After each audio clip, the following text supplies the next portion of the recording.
ಶಿರಾ ತಾಲೂಕಿನ ತಾವರೆಕೆರೆ ಗ್ರಾಮದಲ್ಲಿರುವ ಶ್ರೀ ದುರ್ಗ ಪರಮೇಶ್ವರಿ ದೇವಸ್ಥಾನದ ಆವರಣದಲ್ಲಿ ಪ್ರತಿ ಅಮಾವಾಸ್ಯೆಯ ದಿನದಂದು ನವಗ್ರಹ ದೋಷ ನಿವಾರಣೆಗಾಗಿ, ದೃಷ್ಟಿ ದೋಷ ನಿವಾರಣೆಗಾಗಿ, ಸಾಡೆ ಸಾತಿ ಶನಿ ದೋಷ ನಿವಾರಣೆಗಾಗಿ, ರಾವು ಕೇತು ದೋಷ ನಿವಾರಣೆಗಾಗಿ, ಕುಜ ದೋಷ ನಿವಾರಣೆಗಾಗಿ, ಚರ್ಮ ರೋಗದ ನಿವಾರಣೆಗಾಗಿ ಅಮ್ಮನವರ ಮತ್ತು ನವಗ್ರಹಗಳ ತೀರ್ಥ ಸ್ನಾನದ ವ್ಯವಸ್ಥೆ ಮಾಡಲಾಗಿದೆ.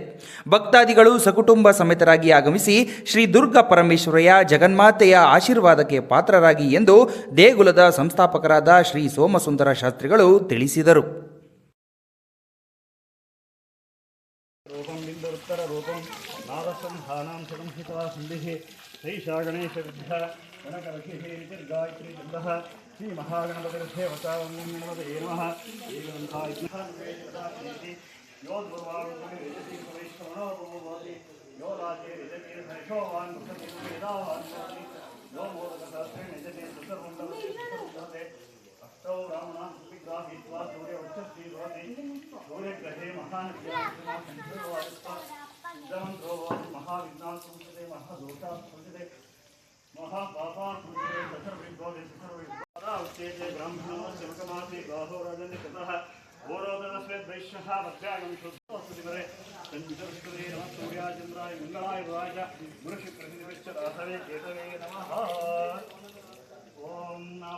ಈ ವರ್ಷ ಸ್ಕೂಲ್ ಆಯ್ಕೆ ಮಾಡೋದೇ ದೊಡ್ಡ